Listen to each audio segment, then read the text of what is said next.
1个月的等待，乌克兰部队终于把 M2 布雷德利步兵战车办来了。新年1月份的时候，美国官员就曾表示，美国将向乌克兰再提供28.5亿美元的军事援助，其中首次包括了50辆素有坦克杀手之称的布雷德利战车。这是美国拜登政府在2023年新年伊始对乌克兰的第一笔军事援助。而近期有消息称，美国运输司令部已经开始运送第一批 M2 布雷德利步兵战车到乌克兰战场。那么，与之对战的俄军的 BMP 系列步战车能顶得住吗？M2 布雷德利是美国研制的一种专用步兵战车，它的本事大了去了，曾与 M1 主战坦克、A10攻击机、阿帕奇以及战斧巡航导弹一起，让美军在中东沙漠上纵横驰骋41天，创造了一个让全世界瞩目的现代战争奇迹。而它的成名之战就是战争中的布塞耶战役。1991年2月26日，隶属于美国陆军第1装甲师第2旅下属的2个布雷德利步兵战车联队，在布塞耶地区一次性击毁了伊拉克塔瓦卡尔纳装甲师共29辆 T-72 主战坦克和数十辆的装甲车，而共同参战的 M1 主战坦克只击毁了对手28辆坦克。正因为此战 ，M2 步兵战车才被冠上了坦克杀手的称呼。但可能有人不知道，实际上在海湾战争中，以美国为首的联合国联军共击毁了伊拉克军队大约3000多辆的主战坦克，其中2/3的战绩是 M1 型坦克创造的，剩下的一大部分功劳则要归属于空军的 A10、AH64 等装备。而 M2 摧毁的坦克数量，其实就只有布塞耶战役中那些。当然，这并不妨碍它功能的强大。步兵战车在战场上的主要职责可不是去和 T-72 等坦克硬碰硬互射，而是要打辅助，配合主战坦克去歼灭敌人。所以大家不要被带跑偏。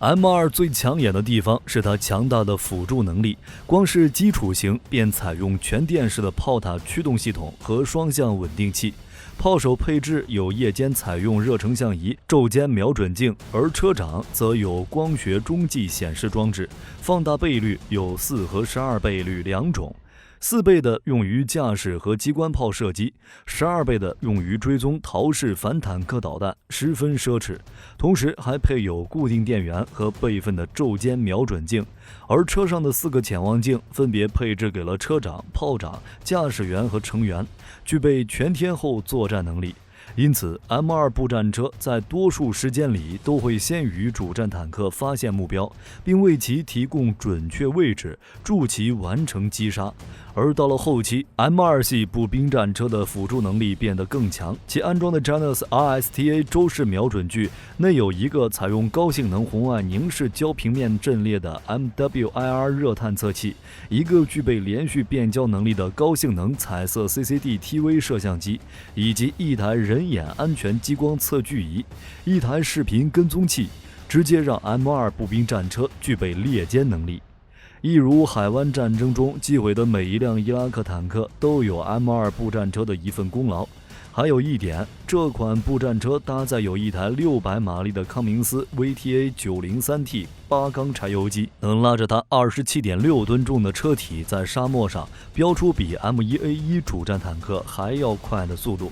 比现在军援给乌克兰的 M113 装甲运兵车要快得多得多。而且在之后的升级中 ，M2 步兵战车还安装了橡胶电块，不仅增强其公路行驶能力，而且可以携带幅度帷帐和充气气囊进行2栖幅度。当然了 ，M2 炮塔上配备的那部 MK38M232 链式机关炮也为其加分不少。如果这款链炮配合着贫铀弹使用，那苏俄制的 T55、T72 坦克在它面前根本扛不住一次连射。况且，为了强化 M2 步战车的反装甲能力，美军还为其配备了陶式反坦克导弹，一辆 M2 就能携带7发导弹。在布塞耶战役中 ，M2 就是依靠这款导弹才完成了击杀敌方坦克的任务。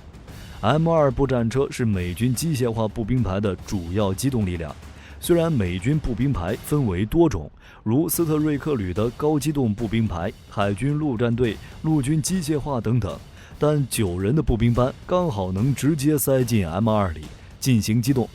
这样的一个作战单位能快速适应当时的战场环境，所附带的便携式导弹以及车载武器，能够对敌方阵地、装甲目标和武装直升机等目标进行摧毁。如果拉到了乌克兰战场，俄军那些装甲车辆估计只有进博物馆才能留存下来。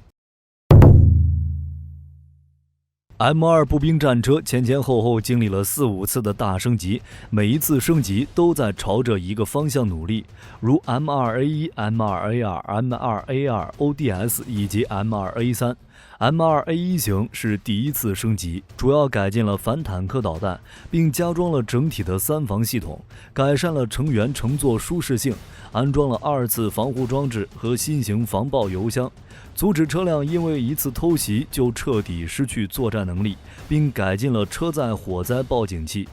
M2A2 型为2次升级改进型号，配置了动力自动诊断系统，能够自动诊断车辆动力系统出现的问题，并可以将中间一个驾驶员潜望镜换成 ANVVS2 微光驾驶仪，并在车辆正面和侧面添加了附加装甲和爆反装甲，能够抵挡30毫米炮弹射击，并使用了更大功率发动机。M2A3 型则是现代化之后的改进型号，主要强调信息化自动化能力，加装了车技信息系统和最先进的作战指挥系统，可以通过1553数据总线连接同地区的己方作战武器，并与其他数字化平台进行信息交换，全部数据都以数字信号来传输和处理。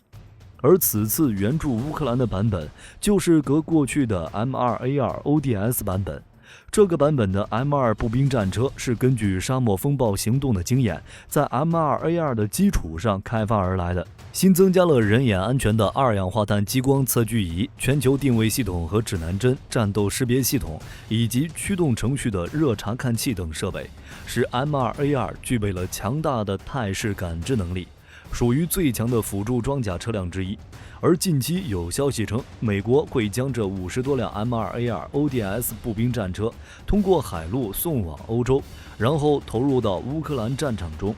这些装甲战车的到来将显著提升乌军的作战和机动能力。我们知道，乌军目前面临的实际困难之一就是缺乏足够的装甲车辆。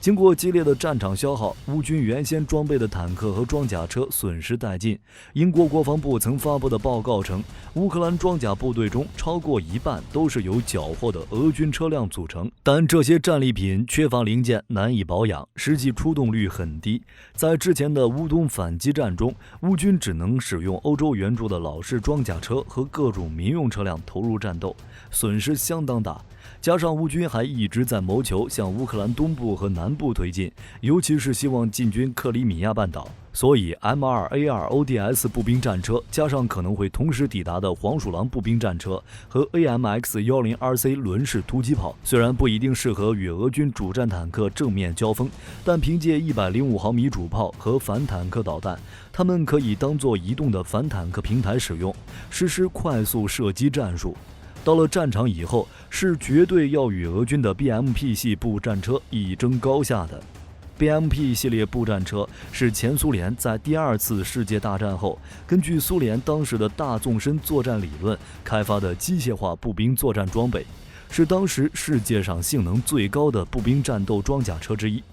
1967年 BMP 首次出现在红场阅兵后，迅速引起全世界的关注。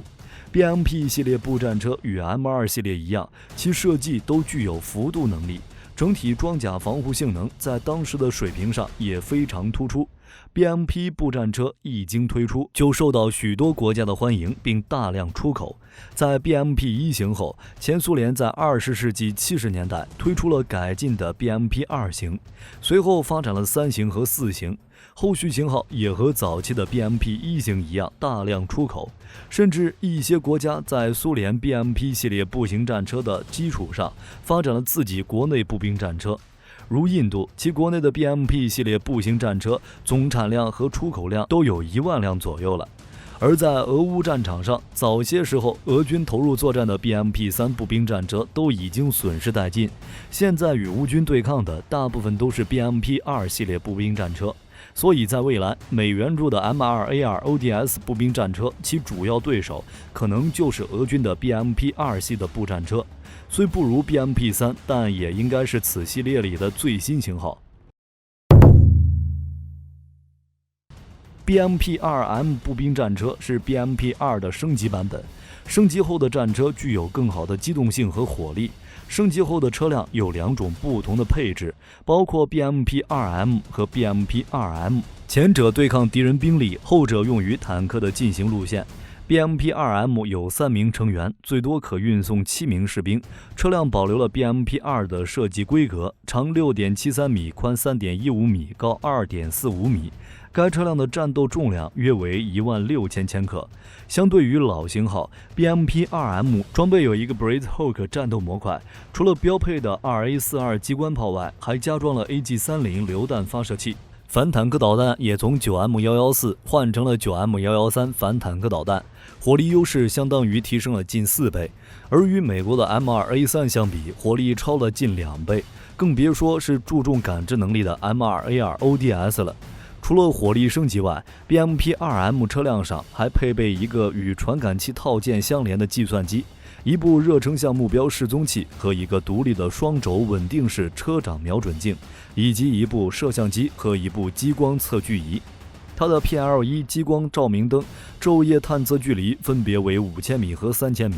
它的外壳被装甲保护，使其能够抵挡 12.7 毫米 B3232 子弹和高爆反坦克导弹。而6缸4冲程的 UTD-23 增压直喷柴油发动机，公路时速能达到65千米每小时，水上时速可达7000米每小时，巡航距离600公里。不过 BMP-2M 步兵战车虽然强化了夜视能力，无论是机关炮和反坦克导弹性也都优于 M2A2 步兵战车，但在观瞄这块仍然远差于 M2A2ODS 步兵战车，同时在防护上也要弱于强化装甲的 M2A2ODS 战车。而且大家不要忘了，这类装甲步战车辅助才是重点。在乌克兰战场上，步兵战车之间的对抗肯定不会成为双方主要的作战方式，因为美国军援的 M2 步兵战车数量对整个乌克兰战场而言还是太少了。西方媒体自己都承认，援助的数量不多，很难在参战兵力众多的俄乌战场上起到决定性作用。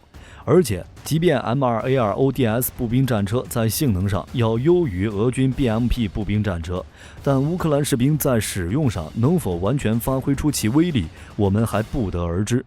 况且 M2A2ODS 步兵战车的保养维护难度和成本都要远超于 BMP-2M， 一旦在战场上受损不能及时后撤，基本上就报废了。比如乌克兰装备的西方制式的 M113 装甲输送车就丢弃了很多，连这种轻型装甲车在受损后都难以施救，就更不要说 M2A2ODS 这种中型步兵战车了。可见在现代战争中，即便先进的武器技术装备对战争走向影响很大，但士兵的军事素质依旧是逃不开的问题。幸好美国在提供先进装甲车辆的同时，还计划对乌军进行联合武器的训练，这极大增加了乌军击退侵略者夺回领土的机会。步兵战车的未来正慢慢地向着体型更大、战场生存能力更强，以及能够搭载更多设备和武器的履带式方向发展。如俄罗斯通过采用 T14 同款装甲底盘开发的新一代步战车 T15，